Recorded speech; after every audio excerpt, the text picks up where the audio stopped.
বিসমিল্লাহির রহমানির রহিম। ধন্যবাদ মাননীয় স্পিকার। কিছুক্ষণ পূর্বে এক সময়কার তুখোড় ছাত্রনেত্রী ঢাকা বিশ্ববিদ্যালয় থেকে বাংলাদেশের প্রত্যন্ত অঞ্চলে যিনি ছাত্র ইউনিয়নের স্লোগান দিয়ে প্রকম্পিত করার চেষ্টা করেছিলেন বিএনপির সংরক্ষিত আসনের মাননীয় সংসদ সদস্য সম্পর্কে একটি ভিত্তিহীন, অসত্য, উদ্দেশ্য প্রণোদিত, মন গড়া কথা বলেছেন। আপনাদের জ্ঞাতার্থে আমরা বলতে চাই, বিএনপির সংরক্ষিত আসনের 5টি মহিলা এমপি আসার পর থেকে মনে হচ্ছে আপনাদের যন্ত্রণা ব্যাপক হারে বৃদ্ধি পেয়েছে। আপনাদের জ্ঞাতার্থে আমরা বলতে চাই, সংসদে যদি অসত্য কথা বলেন, ভিত্তিহীন বক্তব্য রাখেন, এখানে তো শুধুমাত্র আমরা 5 জন, আমাদের অনেক যোগ্য বান্ধবীরা বাহিরে আছে যারা রাজপথ প্রকম্পিত করবে, পল্টন ময়দানে বক্তব্য রাখবে এবং তীব্র ভাষায় নিন্দা এবং প্রতিবাদ জ্ঞাপন করবে। গতকাল আকাশের চাঁদকে প্রশ্ন করেছিলাম, তুমি আলো দাও কেন? চাঁদ বলল, এটাই আমার ধর্ম। নদীকে প্রশ্ন করলাম, তুমি বহমান কেন? নদী বলল, এটাই আমার ধর্ম। সম্মানিত সংখ্যাগরিষ্ঠ সদস্যদের প্রশ্ন করতে চাই, কথায় কথায় বিএনপির বিরুদ্ধে বিষোদাগার করেন কেন? নিশ্চয়ই মুচকি হেসে, চিৎকার দিয়ে, টেবিল থাপড়ে বলবেন, বিএনপির বিরোধিতা করাই হচ্ছে আওয়ামী লীগের ধর্ম।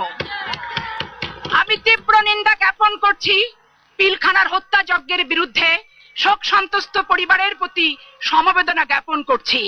পিলখানার হত্যাকাণ্ড সুপরিকল্পিত, পূর্ব নির্ধারিত, নীতি বিবর্জিত, অমানবিক একটি হত্যাকাণ্ড। যে সমস্ত সৈনিকেরা বাংলাদেশের স্বাধীনতা সার্বভৌমত্বে বিশ্বাসী ছিল, বাংলাদেশের মাটিকে ভারতের বাজার হিসেবে পরিণত করতে দেবে না এবং বাংলাদেশের সামরিক বাহিনীকে ভারতের মদত পুষ্ট সামরিক বাহিনী হতে দেবে না, তাদেরকে সুপরিকল্পিতভাবে একত্রিত করে এই নিষ্ঠুর হত্যাযজ্ঞ চালানো হয়েছে। আমি শ্রদ্ধা নিবেদন করছি মজলুম জননেতা মাওলানা ভাসানীর প্রতি, আমি শ্রদ্ধা নিবেদন করি মুক্তিযুদ্ধের অবিসাংবাদিক নেতা শেখ মুজিবুর রহমানের প্রতি, আমি শ্রদ্ধা নিবেদন করি কারুরঘাট বেতার কেন্দ্র থেকে স্বাধীনতার ঘোষক আমি মেজর জিয়া বলছি তার প্রতি, আমি শ্রদ্ধা নিবেদন করি মুক্তিযুদ্ধের সর্বাধিনায়ক জেনারেল ওসমানীর প্রতি। আমি নিন্দা জ্ঞাপন করি রাষ্ট্রপতির এই ভাষণকে। আমার জীবনের যত অনুভূতি আছে, যতদিন আমি বেঁচে থাকবো, 72 সাল থেকে শুরু করে 2008 সাল পর্যন্ত 2 জন রাষ্ট্রনায়কের বিরুদ্ধে আমার জীবনের সমস্ত ঘৃণা আমি নিক্ষিপ্ত করব।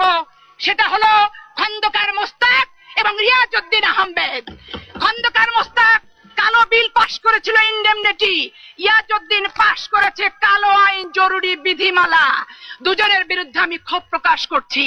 লগি বৈঠার আন্দোলনের ফসল ফখরুদ্দিন আর মইনু আহমেদের সরকার দেশনেত্রী বেগম খালেদা জিয়ার বুক থেকে 10 মাস 10 দিন গর্ভে ধারণ করেছিল যে 2টো সন্তানকে, তার জীবদ্দশায় বাংলাদেশের 15 কোটি মানুষের সামনে বিপুল হারে নির্মমভাবে নির্যাতন করেছে, কোমর ভেঙে দিয়েছে, পঙ্গুত্ব যার সারা জীবনের সম্বল হয়ে দাঁড়িয়েছে।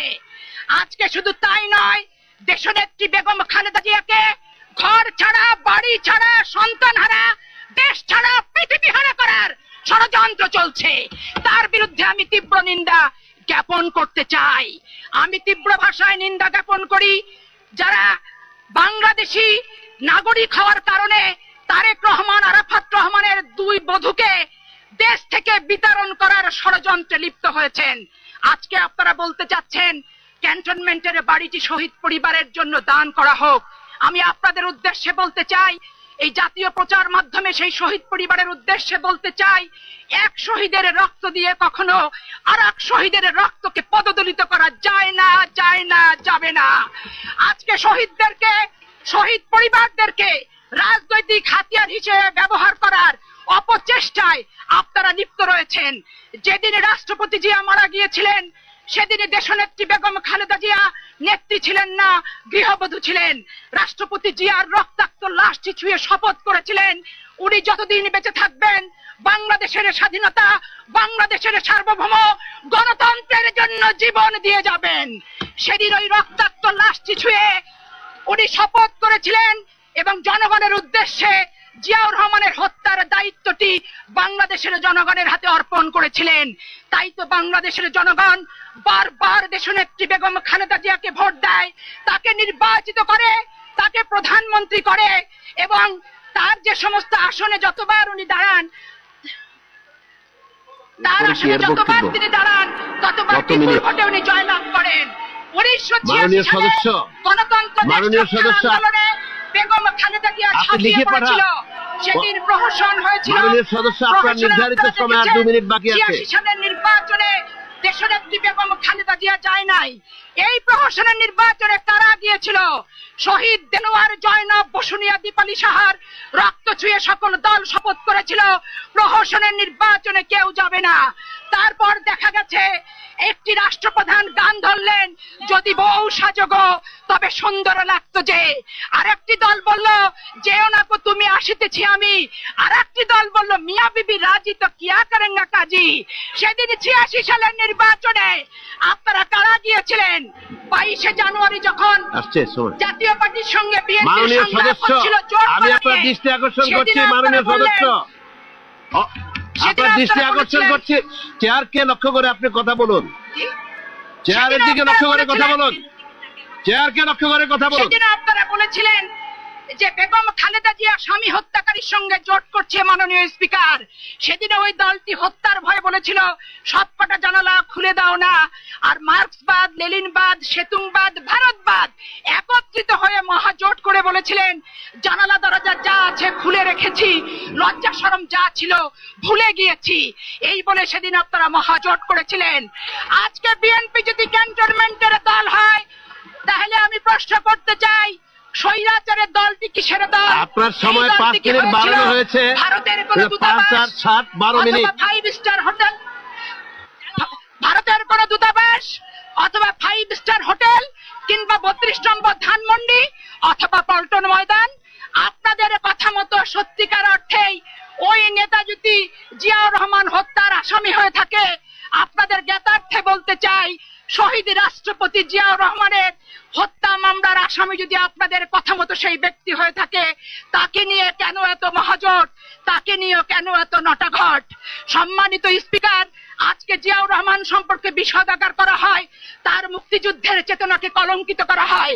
জিয়াউর রহমান বাংলাদেশের রাষ্ট্রপ্রধান ছিল জন্য ভারতের দালালির বন্দির জিঞ্জির থেকে নেত্রী বাংলাদেশে এসে স্বাধীন বাতাসে বসবাস করছে। জিয়াউর রহমানের প্রতি কৃতজ্ঞতা জ্ঞাপন করা উচিত। জিয়াউর রহমান ছিল জন্যই শেখ মুজিবুর রহমানের স্থাবর সম্পত্তির মালিকানা পেয়েছেন। জিয়াউর রহমান বাংলাদেশের রাষ্ট্রপতি ছিল জন্য বাংলার পানি, বাংলাদেশ টাইমসের মালিকানা পেয়েছেন। শুধু তাই নয়, বাংলার পানি, বাংলাদেশ টাইমসের অফিসটি দখল করে আছে একটি সরকারি সম্পত্তি। জিয়াউর রহমান ছিল জন্য বিলুপ্ত ঘোষিত আওয়ামী লীগ নতুন জীবন পেয়েছেন। আজকে মুক্তিযুদ্ধের চেতনাকে কলঙ্কিত করা হয়। আমি আজকে মাননীয় স্পিকারের মাধ্যম দিয়ে সারা দেশবাসীর কাছে প্রশ্ন করতে চাই, যেদিন কমলপুরে রক্তক্ষয়ী সংঘর্ষ কার নেতৃত্বে হয়েছিল? জেড ফোর্সের অধিনায়ক কে ছিলেন? 25শে মার্চ গভীর রাতে কালুরঘাট বেতার কেন্দ্র থেকে ইথারে প্রকম্পিত হয়েছিল যে স্বাধীনতার ঘোষণাটি, আমি মেজর জিয়া বলছি, বাংলাদেশের স্বাধীনতা ঘোষণা করলাম, এই কণ্ঠটি কার ছিল? আমাদের ধমনীতে যে রক্ত প্রবাহিত হয়, এ রক্ত কোন ভারতের তাবেদার বাহিনীর রক্ত নয়। আমাদের ধমনীতে যে রক্ত প্রবাহিত হয়, এ রক্ত কোন ঘোষিত বেগমের রক্ত নয়। আমাদের ধমনীতে যে রক্ত প্রবাহিত হয়, তার সম্মেলনের উদ্যোক্তা, জোট নিরপেক্ষ আন্দোলনের প্রবক্তা, জাতীয়তাবাদীর স্থপতি, রাখাল রাজা, শহীদ রাষ্ট্রপতি জিয়াউর রহমানের রক্ত প্রবাহিত হয়। যেন তার কণ্ঠ থেকে শেষবারের মতো উচ্চারিত হয়েছিল, প্রথম বাংলাদেশ আমার, শেষ বাংলাদেশ, জীবন বাংলাদেশ আমার, মরণ বাংলাদেশ। এই শেষ স্লোগানটিকে ধারণ করে আমার প্রাণের প্রিয় নেত্রী সেদিন স্বৈরাচারের বিরুদ্ধে আন্দোলনে শুধু করেছে তাই নয়, এই তত্ত্বাবধায়ক সরকার, নদী বৈঠার আন্দোলনের সরকার জগদ্দল পাথরের মতো 15 কোটি মানুষের বুকে চেপেছিল।